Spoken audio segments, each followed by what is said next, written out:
Hey guys, how's it going? It's Andy from Magoo Invest, and happy Wednesday. I'm getting to the point where I'm losing track of what day it is again. But welcome back to my GE channel, because at this point, the only stock that I've really been talking about recently has been General Electric stock. But I think that does make sense. It's the largest position that I own. It's a company that I've been extremely vocal about recently, and they announced earnings yesterday. So today I'm going to be going through kind of what I thought about the earnings report overall, and just kind of give some of the main takeaways and kind of explain the way that I go through earnings reports, because most of the time that you see earnings reports, you just see the main headlines. And like a lot of people with pretty much any type of headline, they just read the headline and they don't really read into it. And I'm trying to advocate for people to go to the website of the company and kind of read what the company has to say about their earnings report, so that you have a better understanding of what's actually going on. And so the way that you can do that is by going to the website of the company. There's usually a tab at the top for investors, and you can go to recent reports. And so I'm going through the GE Q1 2021 earnings presentation. It is 28 pages long, and I'm just going to talk about some of the important things that I saw there that I wanted to discuss. Also, I think it's really interesting that GE released earnings before the market opened, and I think that should be the standard for how things go, because when you have an after the market closed type of earnings report, there's not a lot of volatility going on with the overall market. So it's usually a snap reaction up or down. And when you have a situation like GE releasing before the day starts, you have GE falling like 3.5% right when the market opens, and then by the end of the day it has recovered and it was down only like 0.5%. So it gives the market time to kind of read into the actual news and have a better understanding of where the company's going, instead of just reading the headlines that come out, see how they did on revenue and earnings per share, and then kind of just react from there. So going into this report, there's only a couple things that I was really caring about, because when I'm looking at a long-term investment, they'd have to really mess things up for me to see something and be like, ooh, I don't like that. But when I'm looking at GE, the three things that I really cared about and I wanted to learn how the company was doing is, one, how their renewable segment was looking. If you've been around this channel for any amount of time, you know that that's one of the main bull cases for GE going forward for myself, because I think this is an area that's going to expand rapidly in the next 5 to 10 years. And GE is in a great spot to take advantage of the wind turbine market. So I want to see how that's doing. Number two, I want to see how their debt is doing and how much they've been able to pay off with selling off some of their GE Capital businesses that has been really pulling down the company for the past decade since the last recession. And so I want to see how much debt they're able to pay off and kind of the outlook for how they're going to be doing that going forward. And number three, I want to know about aviation guidance, because when you look at GE, the largest and most profitable part of their business is aviation. And if you've noticed with aviation, things have started to come back slightly, but I want to hear how the company kind of expects their revenue to get back to the pre-pandemic levels, because that's going to be a huge driving force for the recovery play of GE going forward. Because when I look at GE, the two main things that I'm looking at is the renewable side of the play with the wind turbines, and then you also have the recovery play with aviation. So I want to know how long they're expecting until they can get back to the pre-pandemic levels. And when I'm looking at earnings, the things that I really don't care about has to do with revenue.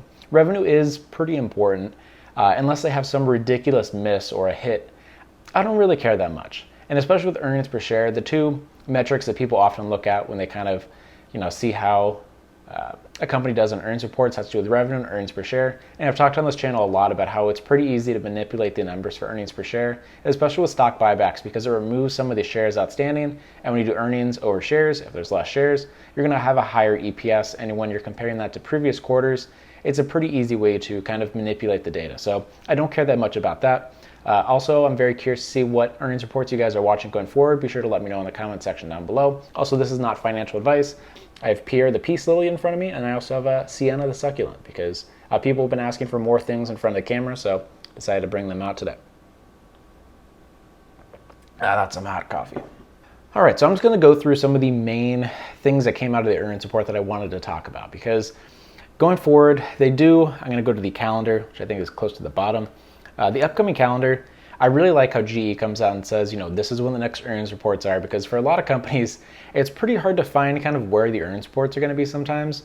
So the annual shareholder meeting is going to be May 4th, which is coming up, next week.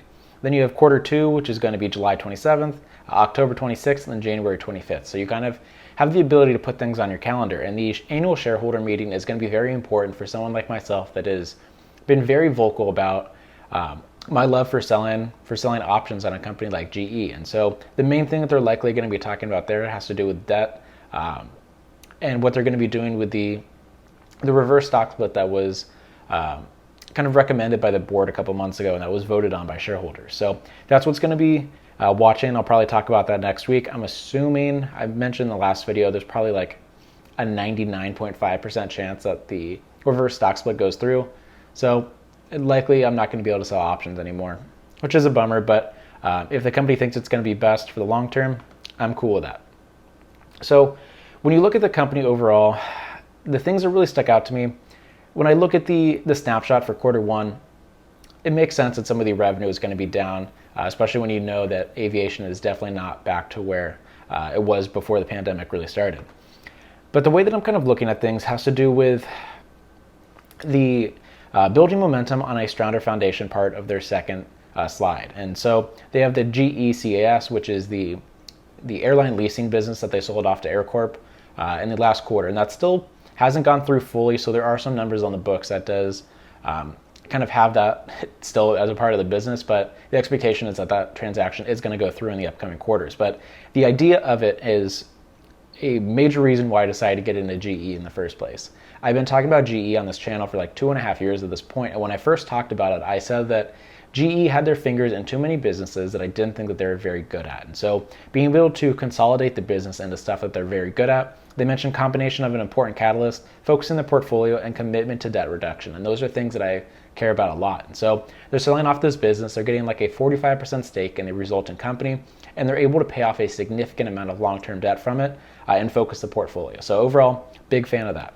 Then looking at their guidance, they talk about focusing on growth, profit, and cash generation, leading to high single-digit free cash flow margins by 2023 onward. And so when you look at GE, yes, every company is going to hope to be like that, but 2023 I think is pretty reasonable when you talk about the damages that's been done from the pandemic, the selling off of some of their businesses. And so 2023 is a little bit of ways away, but I'm not super worried about that. When you look at some of the numbers, the big numbers that are going to jump out, is that revenue was down 12% year over year. That makes kind of sense. They did have adjusted earnings per share of 3 cents, which I believe was higher than the 1 or 2 cents that was kind of expected. Okay, so going over the things that I thought was important to talk about, the number 2 thing that I mentioned, but I'm actually going to talk about it first, has to do with the debt reduction. So from this graphic, it shows how the company has been paying off debt in the past couple quarters. So in quarter 1 of 2021, they have reduced the debt by $43 billion. And by the end of 2021, their kind of expectation is that's going to reach around $70 billion. And so they do have strong liquidity of $32 billion, maintaining flexibility and ample additional sources going forward. One of the interesting things that they mention here is that they have no funding for the GE pension plan for the foreseeable future. Due to 2020, they had $2.5 billion in funding, which I believe that was going to pay off their debt obligations for, it was like 1.5 to 2 years. So I'm not super surprised by that, but it's just kind of interesting because that's one of the main things that's kind of holding down GE for a long-term investment of seeing, that is kind of a red flag. They do have a lot of long-term debt tied up in this pension fund. Also, they just have a lot of long-term debt in general. And so when Larry Culp came in around 2 years ago, that was one of the main things that he wanted to focus on, was paying off the long-term debt. They reduced their debt by around $4 billion in the past quarter, and they're targeting to have their net debt over EBITDA to be less than 2.5 to maintain strong investment grade rating. And so that's kind of the idea of deleveraging their position. When you have really high net debt over the amount of earnings you're going to make, usually considered high leverage and high risk. And so being able to pay off that debt gives them a stronger investment grade rating, which is going to be positive for them borrowing money in the future. But here's the numbers that I really wanted to talk about. This is the quarter 1 industrial segment results. And so the areas that really kind of stick out to me, renewables were up year over year. They were up 2%, which is very nice.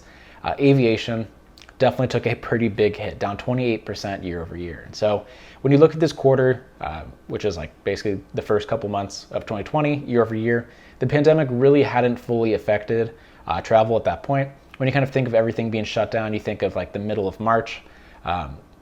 So quarter 1 of 2020 still represents the pre-pandemic levels. Yes, you're going to have a couple weeks in there that definitely have the pandemic pains felt. But when you're looking at something like a GE, that a lot of their orders are going to be done pretty far in advance. 28%, yes, it is a pretty large drop. I'm not that worried about it overall. Healthcare was down 9%. Some of the discussion for the healthcare is that with the pandemic has really been limiting a lot of the spending from a lot of the hospitals, because obviously they're going to have to focus on the pandemic stuff. And so the expectation is that after the pandemic ends, that number is going to jump up as companies and hospitals have really been slacking on some of the equipment that they would normally buy. And so down 9% year over year, not that worried about that. Power is also down 3%. So when you look at their overall portfolio between power, renewable energy, aviation, and healthcare, the only area that saw positive year over year growth for revenue, renewable energy. So that does tick the box for the numbers that I wanted to see for renewables. I wanted to see if they've been growing, and yes, 2%, maybe not, very large, but when you've seen everything that's been going on with the world in the past year, being able to see year-over-year growth for a part of the business that's really going to be the catalyst for my bull case going forward, I think it's a very positive thing. Aviation still hit pretty hard. So part of the reason why GE kind of fell after earnings had to do with their outlook for 2021. I've been seeing this as kind of a common thread for a lot of the companies that have released earnings so far for this quarter. People want to see companies continue to raise their guidance going forward. And so GE came out and they've really reiterated some of the previous guidance that they've had from their previous quarter. The market didn't really love that. They want to see that things are getting better faster than expected. But when I see this, some of the outlook assumptions that they have, I think look really good for the business overall.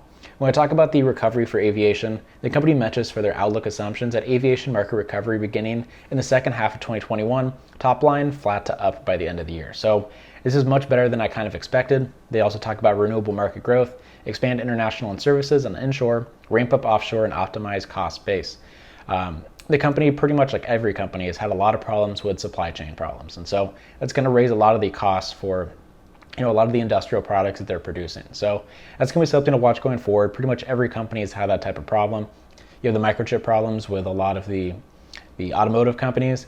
And so this is a very common problem to have, so I'm not really worried about that. But they do mention the key variables: aviation market recovery, timing of airline deliveries, renewable energy, operational execution, working capital, healthcare market recovery and growth, which we talked about with the pandemic hopefully ending by the end of this year, and companies and hospitals ramping up some of their spending on some of these products that they've been pushing off for the past year and a half. And then the restructuring, timing, and execution.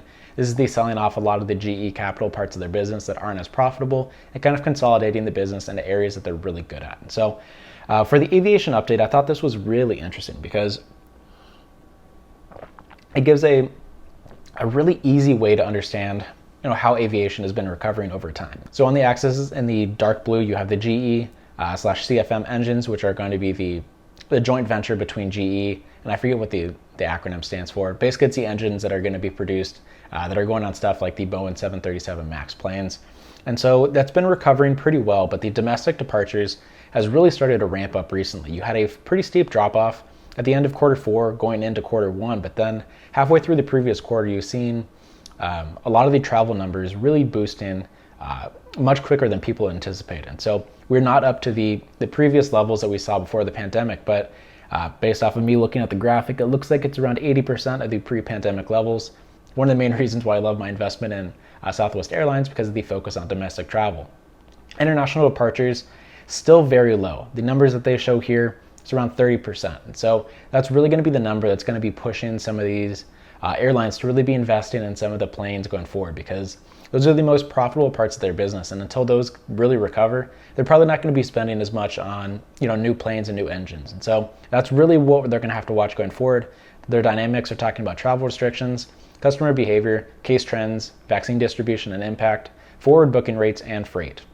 When you look at the maturity profile, which is going to show when their long-term debt is really going to mature over the upcoming years, it makes me feel good because a lot of the debt is going to be pushed out way into the future. And then you look at the GE Capital part of their business, which really dragged them down for the last recession.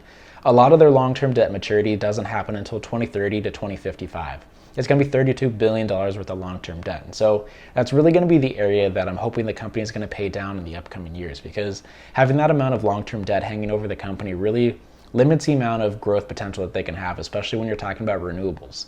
And so I really like the direction that Larry Culp has been taking the company, especially with selling off a lot of the GE Capital businesses, the aviation leasing business, and being able to pay off, I think it was like $20 billion worth of debt. So seeing this debt being able to be paid off makes me feel very good. And so overall, when I look at the company, I'm pretty happy with the numbers that came out. I didn't see anything that was too jarring. All of the numbers that were released, obviously aviation being down like 28%, not great, but the hope is that that's going to recover by the second half of 2021. So until we see the numbers for the rest of this year, I'm still pretty happy with that. Renewables year over year for revenue was up, positive there, and they've been able to pay off a lot of the long-term debt, especially with these sales of some of their GE Capital businesses in the past year. So this really checks all the boxes for what I was watching for GE going forward. We are going to be having the Investor Day coming up next week, which is, I don't think it's going to be that big of an event. I'm really just kind of expecting them to talk about the reverse stock split and when that's going to be happening, assuming that does go through. And maybe they'll release something exciting, or maybe a deal goes through. We'll have to see, but that's going to be next week. I'll talk about it if I think it's important enough. Thank you guys for supporting the channel. Let me know what stock you guys would like me to talk about next in another earnings video, and I will see you next time.